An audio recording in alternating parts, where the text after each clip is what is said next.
है एवरीवन, आपका स्वागत है मेरे सेकंड व्लॉग में। और मुझे पक्का उम्मीद है कि आपने पहला वाला व्लॉग तो नहीं देखा होगा, पर कोई बात नहीं, इस व्लॉग को आप बिना कॉन्टेक्स्ट के भी देख सकते हैं। तो आज मेरे वीडियो शूट करने का शेड्यूल था नहीं, तो मैंने सोचा कि आज कुछ नया करते।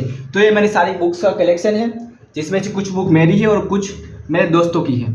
और बहुत सारी और बहुत अच्छी क्वालिटी की बुक्स है जो आपको ज़रूर पढ़नी चाहिए। और शायद आप में से कई लोगों ने ये बुक पढ़ी होगी, अगर पढ़ी ना होगी तो नाम तो कहीं ना कहीं सुना ही होगा। तो इस बुक को मैं एक एक करके एक्सप्लेन तो नहीं बल्कि एक इंट्रोड्यूस कर सकता हूँ कि इस बुक में क्या है, क्योंकि मैंने भी सारी बुक पढ़ी नहीं, पर मैंने इंडेक्स जरूर पढ़ा है। तो मैं उस हिसाब से प्रिडिक्ट कर सकता हूँ कि इस बुक में क्या हो सकता है। और अगर मैंने उसके बाद मैंने बुक पढ़ता हूँ और मुझे ऐसा लगता है कि आपको कुछ शेयर करने जैसा है बुक में से, तो मैं इसके लिए अलग से वीडियो जरूर बनाऊंगा।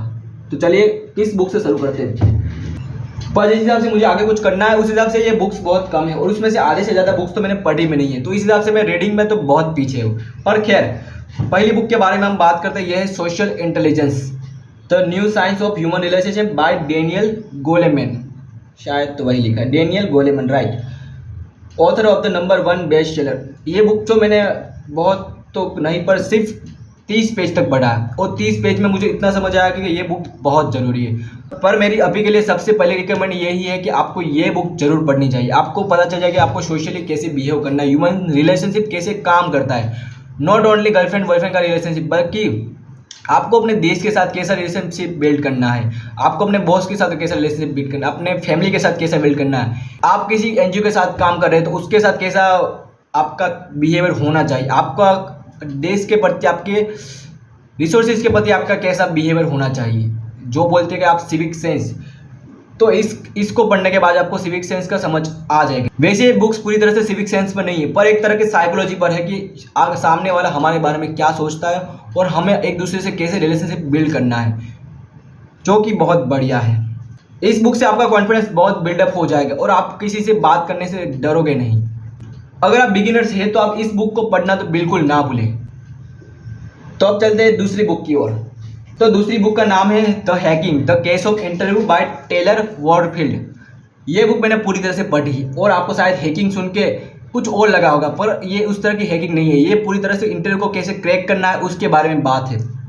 वैसे मैं कोई इंटरव्यू की तैयारी कर नहीं रहा, पर जो मुझे लगता है वो है जो इंटरव्यू में जो साइलेंस होता है उसको कोई हैंडल करके जो कम्युनिकेशन बहुत बेहतरीन तरीके से कर सकता है। चाहे आपका इंटरव्यू क्लियर ना हो, पर जो साइलेंस को हैंडल करके अच्छी तरह से कम्युनिकेशन को बिल्ड करता है, मुझे लगता है कि वो आगे चल के बहुत कुछ कर सकता है। क्योंकि एक इंटरव्यू ऐसा है जहाँ पर हम कुछ बोल नहीं पाते, हमारा माइंड पूरी तरह से ब्लैंक हो जाता है, और उस केस में कोई अच्छा कर जाए तो वो काबिल तारीफ है।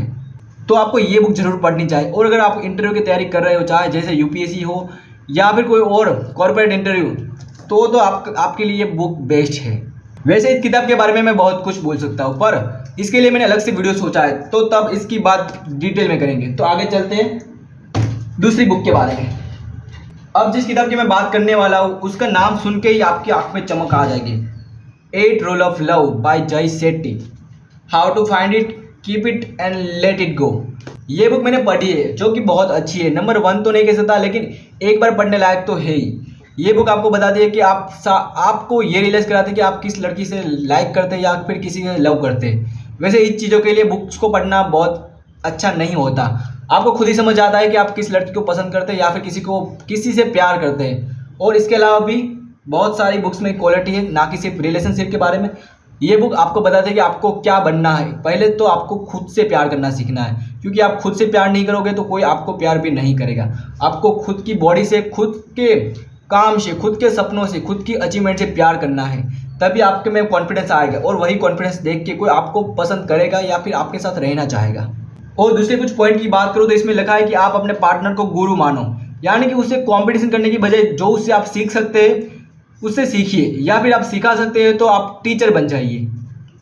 और इसमें एक अच्छा बहुत पॉइंट है कि विन और लूज टुगेदर, यानी कि अगर लाइफ में कोई मुसीबत आती है तो वो साथ फेस करो, और अगर साथ में कुछ जीतते हो तो वो भी साथ फेस करो। उससे आपका रिलेशनशिप बहुत अच्छा हो जाएगा या फिर और बेहतरीन हो जाएगा। वैसे इस किताब के बारे में भी मैं बहुत कुछ बोल सकता हूँ। वैसे प्यार के बारे में कौन नहीं बोल सकता, किसने नहीं देखी बॉलीवुड मूवीज, और कौन पीजे एक्सपेंट को नहीं जानता। तो इसको साइड में रखते हैं, क्योंकि अभी के लिए शायद हमारे लिए ये चीज़ नहीं है। अगली बुक बहुत ही इंटरेस्टिंग। आप में से जो कोई बिजनेस करना चाहता है, आई मीन शायद तो सभी करना चाहते हैं, पर जो रियली करना चाहता है तो वो इस बुक के बारे में तो जरूर पढ़े। इस बुक का नाम है रिच डैड पुअर डैड। इस बुक को रिच डैड पुअर डैड से ही निकाला गया है और एक नई बुक बनाई गई जिसका नाम है the business school second edition for people who like helping people. ये बुक उसके लिए है जो लोगों की मदद करना चाहते हैं बिजनेस करके या कोई प्रोडक्ट लाके या फिर कोई टेक्नोलॉजी चेंज करके और ये बुक लिखी है रॉबर्ट टी कियोसाकी ने। ये बुक मैंने पढ़ी पर मैंने बहुत अच्छे से नहीं पढ़ी क्योंकि मैंने एक ही बार पढ़ी, और जब कोई बिजनेस की बुक होती है तो आपको मिनिमम 3 या 4 बार तो पढ़नी चाहिए क्योंकि तभी आपको उसके बारे में कुछ अच्छे से समझ आएगा और उसमें से कुछ बातें आप अपने बिजनेस में इम्प्लीमेंट कर सकते हो। इस बुक का पहले टॉपिक है नेटवर्क मार्केटिंग, और जब आपको बिजनेस में जा रहे हो तो आपको नेटवर्क बिल्ड करना बहुत जरूरी है क्योंकि business without network is nothing. और इसके साथ पैसे से पैसे कैसे कमा सकते हैं, हमारी लीडरशिप कैसी होनी चाहिए बिजनेस को रन करने के लिए, हमारा टीम वर्क कैसा होना चाहिए, और इसके साथ बहुत बेहतरीन बिजनेस स्कूल की स्टडीज इसमें लिखी गई है जो बहुत बिजनेसेस जो बन गए हैं पहले ऑलरेडी, उसके बारे में भी बहुत डिटेल में लिखा गया है जो कि आपको अगर आप बिजनेस के बारे में सोच रहे हैं आज नहीं कल नहीं शायद 5 साल बाद, तो आपको इसके बारे में तो ज़रूर पढ़ना चाहिए। आपको एक नई ब्रांच मिलेगी जहाँ पर आप अपनी थिंकिंग को बिल्ड कर सकते हैं या कुछ नया इम्प्लीमेंट कर सकते हैं। तो आपको अपने थॉट को एनर्जी देने के लिए इस बुक को जरूर पढ़ना चाहिए। Must recommend the business school second edition by Robert T Kiyosaki. इस बुक के बाद बारी आती है the power of positive thinking by Norman Vincent, पर हम इसके बारे में बात नहीं करेंगे। हम इस बुक के बारे में बात करें जो इस बुक के बाद हमें पढ़नी चाहिए। यह है the fearless organisation by Amy, creating psychological safety in the workplace for learning innovation and growth. ये बुक मैंने कल से पढ़ना स्टार्ट किया और मैंने रात को सिर्फ 10 पेज पढ़े और मैं 10 पेज में ही समझ गया कि एकदम प्रीमियम तरह की बुक है।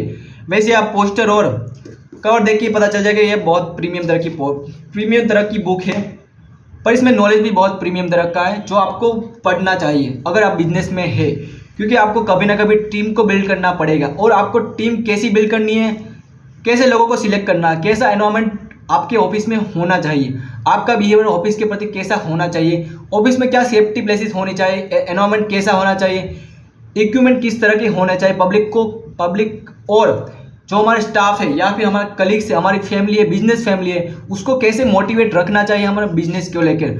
और अगर कोई हमारा कलीग्स या हमारा स्टाफ मेंबर कोई गलती करता है तब हमें उसे साइकोलॉजिकल तरीके से कैसे समझाना चाहिए ताकि उसको बुरा ना लगे। ये सब कुछ इस किताब में है और ये बुक मैंने सिर्फ नाम पढ़ के ली थी द फियरलेस ऑर्गेनाइजेशन, और इस किताब को आपको नाम पढ़ के ही सब पता चल जाएगा आपको ये किताब फ्यूचर में कितना काम लगने वाली है। अगर आप बिजनेस में है या बिजनेस के बारे में सोच रहे हैं तो इस किताब को पढ़ना ना भूलें। बाकी लोगों के लिए नहीं, पर अगर बिजनेस के बारे में है, आपको करना है, आपका मन है या फिर थोड़ी सी भी आपकी बिजनेस की सोच है तो इससे ना पढ़ने की भूल तो ना करें, क्योंकि अगर नहीं पढ़ा तो आप बाकी कंपटीशन से बहुत पीछे छूट जाओगे। तो इसके बाद बहुत एक कॉमन बुक सी है the power of positive thinking by Norman Vincent, जो भी मैंने बहुत पहले पढ़ चुकी थी और ये बुक भी बहुत अच्छी है। ये बुक भी बहुत अच्छी है, आपको बिल्कुल पढ़नी चाहिए। अगर आपको डीमोटिवेट होता है हर दूसरे दिन या फिर हर एक काम करने के बाद अगर वो काम सक्सेसफुल ना हो तो आपको डीमोटिवेट होता है कि क्यों मैं ये काम नहीं कर पा रहा हूँ, और आपको पॉजिटिव नहीं रह पाए कि अगर ये काम नहीं हुआ, अगर ये मेरा काम नहीं हुआ, अगर इसने मुझे सिलेक्ट नहीं किया, अगर ये मेरा वीडियो चला नहीं, अगर मुझे जॉब से निकाल दिया, ये सब सारी चीज़ें आपके एक नेगेटिव बिल्ड करती है। और नेगेटिव को हटाने के लिए हमेशा चाहिए हमें पॉजिटिव थिंकिंग। ये बुक आपको सिखाएगी आपको थिंकिंग करनी है पॉजिटिव थिंकिंग, पर वो कैसे करनी है। इसमें बहुत सारे टैक्टिक्स लिखे हुए हैं जैसे कि बिलीव इन योर सेल्फ, आपने अपनी माइंड के एनर्जी को केंद्रित करना एक जगह, और साथ ही योगा करना, साथ में अपने आप के कॉन्फिडेंस को बिल्ड करना, मैनिफेस्टेशन करना, बहुत सारी चीज़ें लिखी हुई है जिससे आप अपने आप को एक हारा हुआ फील नहीं करोगे। आप अपने आप को पॉजिटिव थिंकिंग में सोचोगे कि अगर मैं ये करूँगा तो ये होगा ही होगा, अगर ना भी हो फिर भी मैं अच्छा ही सोचूंगा। तो अगर आप शुरू से कुछ ट्राई करने की कोशिश कर रहे हो, आपने बहुत कुछ किया नहीं लाइफ में और आपको डर है कि मैं हार जाऊंगा और कुछ नहीं कर पाऊंगा, तो आपको पहले बुक ये पढ़नी चाहिए। ये बुक बहुत नॉर्मल है तो आपको पढ़ने में भी इजी पड़ेगा, और ये बुक दिखती बहुत बड़ी है पर आपको पढ़ने में ज़्यादा टाइम नहीं लगेगा, तो आपको जल्दी से जल्दी ये बुक पढ़ लेनी चाहिए और इसके बाद ही कुछ अच्छा काम करने की शुरू करनी चाहिए। और इसके बाद हम इस बुक के बारे में बात करेंगे, वो है how to win friends and influence people by Dale Carnegie. ये वाली बुक जो कि पता नहीं क्यों मेरे पास हिंदी एडिशन है, जो कि इंग्लिश एडिशन है वो मेरे दोस्त के पास है। इस बुक के बारे में आपने सुना नहीं, ऐसा तो हो ही नहीं सकता। ये बुक आपने कहीं ना कहीं तो देखी जरूर होगी, या फिर इसका नाम तो कहीं ना कहीं सुना ही होगा। हम में से बहुत सारे लोग हैं जो फ्रेंड्स कैसे बनाते हैं वो नहीं जानते। कुछ ऐसे लोग भी हैं जो फ्रेंड्स बनाना ही नहीं चाहते, तो उनके लिए तो ये किताब नहीं है। पर जो लोग फ्रेंड्स बनाना चाहते हैं उनको चाहिए कि कोई एक साथ दोस्त, चाहे वो लड़की या लड़का हो, जो उनकी बात सुने, उनके दर्द को सुने, या फिर उसके साथ एंजॉय करे, या फिर टपरी पर चाय पीने के लिए चले, या फिर ट्रैवल के लिए कोई फ्रेंड चाहिए, तो ये बुक आपके लिए है। अगर आप इस किताब को अच्छे से पढ़ते हो और समझते हो तो ये मेरी गारंटी है कि आप अपने ग्रुप में एक अलग तरीके से ज़रूर दिख जाओगे, जो कि आपके लिए बहुत अच्छा होगा और आपका अकेलापन भी दूर होगा। और ट्रस्ट में अकेलापन इंसान को और उनके सपनों को पूरी तरह से खा जाता है। तो आपको ये बुक अपने मेंटल स्टेबिलिटी के लिए भी पढ़नी चाहिए। तो ये बुक आपको नए दोस्त बनाने के लिए पढ़नी चाहिए, जो आपको मेंटल स्टेबिलिटी देगी, जिसकी वजह से आपका अकेलापन दूर होगा और अपने काम में आप अच्छे से आगे बढ़ पाओगे। और इसके बाद जो बुक है वो है रिच डैड पुअर डैड। इस किताब के बारे में तो मैं कुछ नहीं बोलने वाला, क्योंकि कौन है जो इस किताब के बारे में नहीं जानता। और आप में से शायद बहुत सारे लोगों ने ये किताब पढ़ी होगी, और ये किताब क्यों ज़रूरी है ये तो मुझे बताने की ज़रूरत नहीं है। तो इस किताब के बारे में हम एक स्पेशल वीडियो में सिर्फ इसी के बारे में बात करेंगे, तो इसको अभी के लिए रहने देते हैं। और इसके बाद जो हमारे पास बचती है जय शेट्टी की एक और book, think like a monk.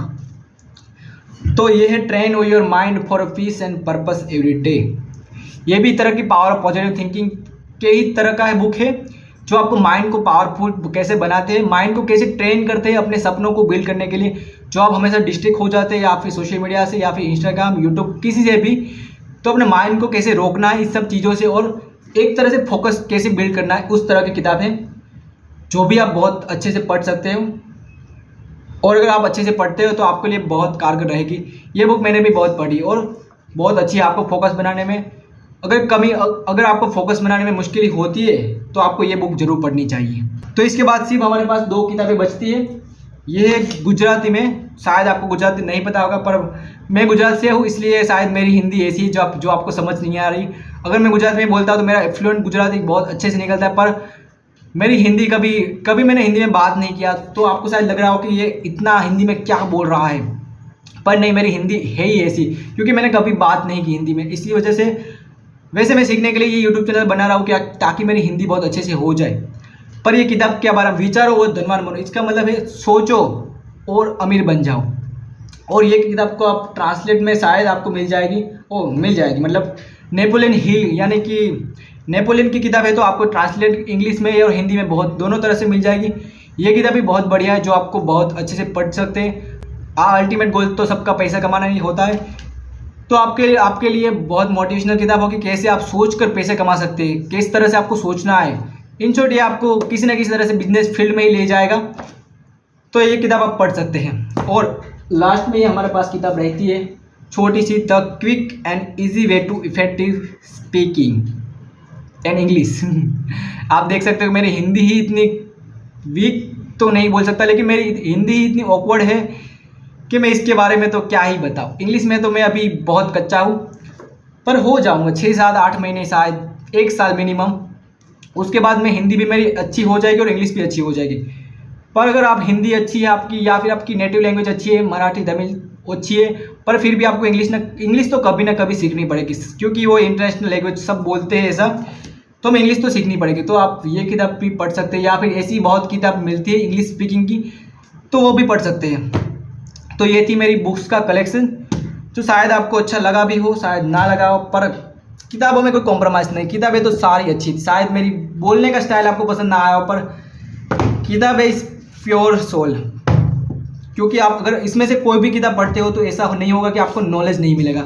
आप मेरी बोली पर मत जाए, क्योंकि मेरी हिंदी थोड़ी कैसी है कि मैं नहीं अच्छे से एक्सप्लेन कर पा रहा, लेकिन किताब में कोई कमी नहीं है। किताब को ट्रस्ट करो और हमें और पढ़ने की कोशिश करो, आपको फ्यूचर में बहुत हेल्प मिलेगा। तो इसके अलावा भी मेरे पास बहुत सारी किताबें हैं, पर वो अभी के लिए यहाँ पर नहीं है, वो सब गाँव में है। तो आज के लिए बस इतना ही। अभी मैं जा रहा हूँ एक ग्राफिक डिज़ाइनर का सेमिनार अटेंड करने के लिए, जो कि पता नहीं कि क्या है, शायद मुझे लगता है गेमिंग का एनिमेशन कैसे करते हैं वो सीखने के लिए है। एक डेमो लेक्चर जो मैं अटेंड करने जा रहा हूँ, पता नहीं कि कैसा होगा। शायद अगर आने के बाद मुझे ऐसा टाइम मिलता है कि डेमो लेक्चर में क्या हुआ, किस तरह का हुआ, तो मैं आने के बाद ज़रूर एक्सप्लेन करूँगा। अगर ऐसा कुछ टाइम नहीं मिलता तो आप व्लॉग को यही तक एंड समझे। तो अगर मिलते हैं अगले वीडियो में, अगले व्लॉग में, जिसमें मैं कुछ तो नहीं कुछ बात करूँगा। और अगर आपने पहला वाला व्लॉग नहीं देखा तो प्लीज़ देख लीजिए।